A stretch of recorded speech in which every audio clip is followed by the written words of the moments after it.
ሰላም ጤና ይስጥልኝ ውድ የቻናላችን ቤተሰቦች እንደምን ናችሁ? ዛሬ ከታላቁ የህዳሴ ግድብ ቀጥሎ የሀገራችንን የኢነርጂ ታሪክ እየቀየረ ስላለው ስለ ሁለተኛው ግዙፉ የኃይል ማመንጫ ስለ ኮይሻ ግድብ አስደናቂ ታሪክና ወቅታዊ መረጃ ይዘንላችሁ ቀርበናል። ይህ ድንጋያማ ተራራና ሰው የማይደርስበት ጥቅጥቅ ያለ ጫካ ለአያሌ ዘመናት የኦሞ ወንዝ በኃይል እየተቆጣ የሚፈስበት ገለልተኛ ስፍራ ነበር። ለአካባቢው ማህበረሰብ ወንዙ የተፈጥሮ ሲሳይ ቢሆንም ለሀገር ግን ሳይጋራ የኖረ ግዙፍ የኃይል ምንጭ ነበር። ነገር ግን ይህንን አስፈሪ ሸለቆ ወደ ታላቅ የልማት ምድር የሚቀይር አንድ ታሪካዊ ውሳኔ ተወሰነ። ታሪኩ የሚጀምረው በ2008 ዓ.ም ላይ ነው። የኢትዮጵያ መንግስት ይህንን ግዙፍ ፕሮጀክት ለመገንባት ከጣሊያኑ ዌይቢልድ ኩባንያ ጋር ውል ተፈራረመ። የኮይሻ ፕሮጀክት ማሽኖች ወደዚህ አስቸጋሪ ገደል ሲገቡ በወቅቱ ቦታው የነበረው አስፈሪ መልክ ስራው ይሳካል ብሎ ለማመን እጅግ ከባድ ነበር። ይህንን ትልቅ የተፈጥሮ ኃይል ለመገንባት የተመደበው በጀት ቀላል አልነበረም። ፕሮጀክቱ ሲጀመር አጠቃላይ ግንባታው ወደ 2.8 ቢሊዮን ዶላር አካባቢ እንደሚፈጅ ተገምቶ ነበር። ይህም የኢትዮጵያ ኤሌክትሪክ ኃይል በታሪኩ ካደረገው ትልቅ የኢንቨስትመንት ውሳኔዎች አንዱ ሆነ። ወደ ግድቡ መዋቅር ስንመጣ የምንመለከተው ነገር እጅግ አስገራሚ ነው። ይህ ግድብ ወደ ላይ 201 ሜትር ከፍታ አለው። ይህም ማለት ከበርካታ ፎቅ ህንጻዎች በላይ ሰማይ የነካ ግዙፍ ግድብ ነው። ርዝመቱ ደግሞ ከ1 ኪሎ ሜትር በላይ ወይም ከ1012 ሜትር በላይ ይረዝማል። በአይን አሻግሮ ለማየት እንኳን የሚፈታተን የኢንጂነሪንግ ጥበብ ነው። ይህ ትልቅ መዋቅር ዝም ብሎ የቆመ ኮንክሪት አይደለም። በውስጡ የያዛቸው 8 ግዙፍ የፍራንሲስ ተርባይኖች የኦሞ ወንዝ ወደ ንጹህ የኤሌክትሪክ ኃይል ይቀይሩታል። የኮይሻ ግድብ ሙሉ በሙሉ ሲጠናቀቅ 1800 ሜጋዋት የኤሌክትሪክ ኃይል የማመንጨት አቅም ይኖረዋል።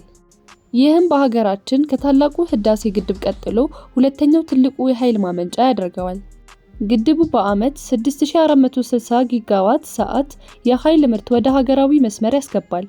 ይህንን ያህል ኃይል ለማመንጨት ደግሞ በጀርባው እስከ 9 ቢሊዮን ኪዩቢክ ሜትር የሚጠጋ የውሃ መያዣ አቅም ያለው ግዙፍ ሰው ሰራሽ ሐይቅ ይፈጥራል። ይህ ማለት በቢሊዮን የሚቆጠሩ ቤቶች በብርሃን መሙላት የሚችል ታላቅ አቅም አለው ማለት ነው። የኮይሻ ግድብ ግንባታ ዛሬ ላይ እጅግ ተስፋ ሰጪ ምዕራፍ ላይ ደርሷል። የውሃና ኢነርጂ ሚኒስቴር ይፋዊ መረጃ መሰረት የአጠቃላይ ፕሮጀክቱ ግንባታ 76 በመቶ ላይ ደርሷል። ይህ ማለት ግድቡ ወደ ማጠናቀቂያው ምዕራፍ እየተቃረበና ኃይል ለመስጠት ጥቂት እርምጃ ብቻ እንደቀሩት የሚያሳይ ትልቅ ማረጋገጫ ነው። ለግድቡ ጥንካሬ የሚለው የተደመቀ ኮንክሪት ወይም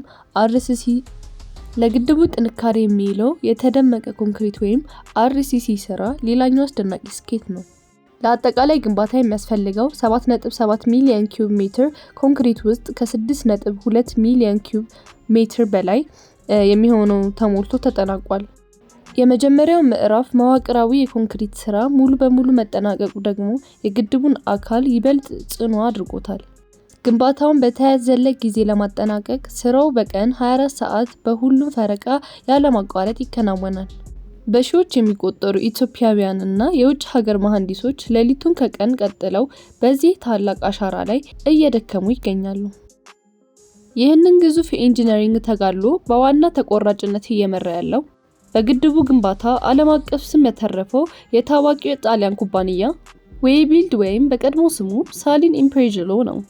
ይህንን ኩባንያ በታላቁ የህዳሴ ግድብ ላይ የነበረውን ከፍተኛ የቴክኒክና የሰው ኃይል ልምድ ወደ ኮይሻ ፕሮጀክት ሙሉ በሙሉ በማዞር ስራውን በከፍተኛ ጥረትና ፍጥነት እያከናወነ ይገኛል።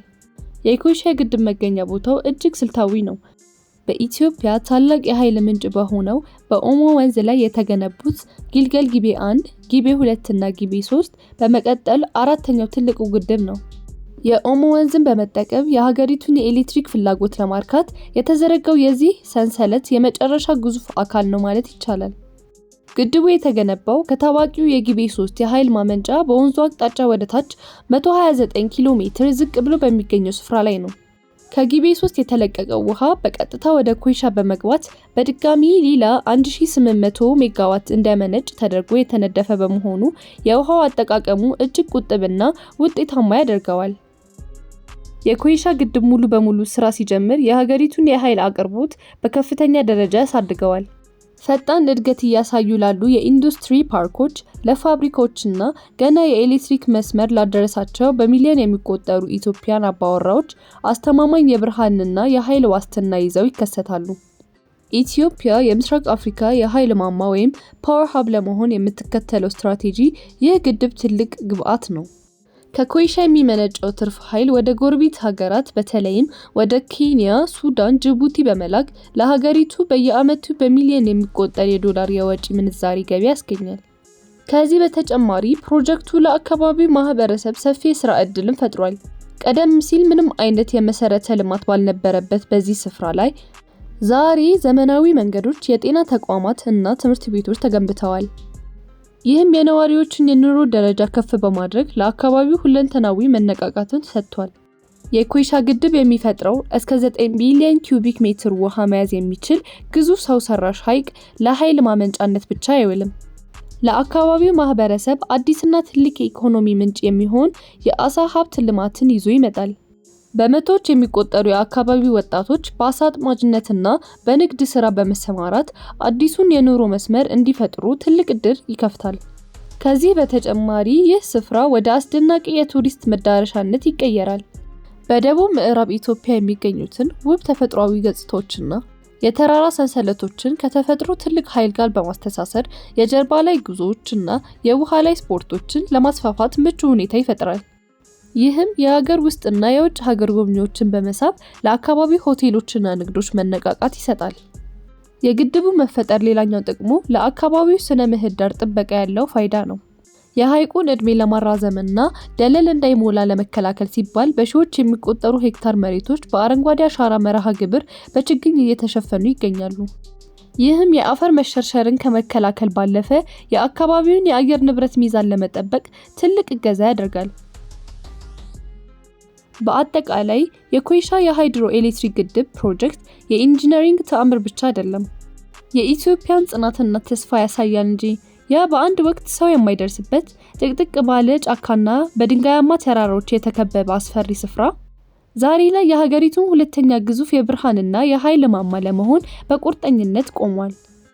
ይህ በሚሊዮን ዶላር የፈሰሰበትና በ76 በመቶ ግንባታ ላይ የሚገኘው ታላቅ ፕሮጀክት ሙሉ በሙሉ ተጠናቆ 1800 ሜጋዋት ኃይል ማመንጨት ሲጀምር ኢትዮጵያን በምስራቅ አፍሪካ የኃይል ማዕከልነቷን ከመቼውም በላይ ያጸናላታል።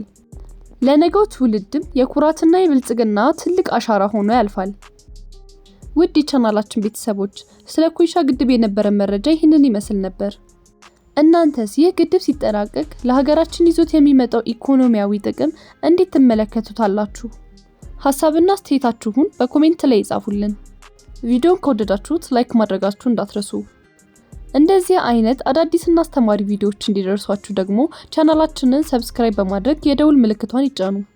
ስለተከታተላችሁን ከልብ እናመሰግናለን። በሌላ ቪዲዮ እስክንገናኝ ድረስ ሰላም ይቆዩልን። ቻው።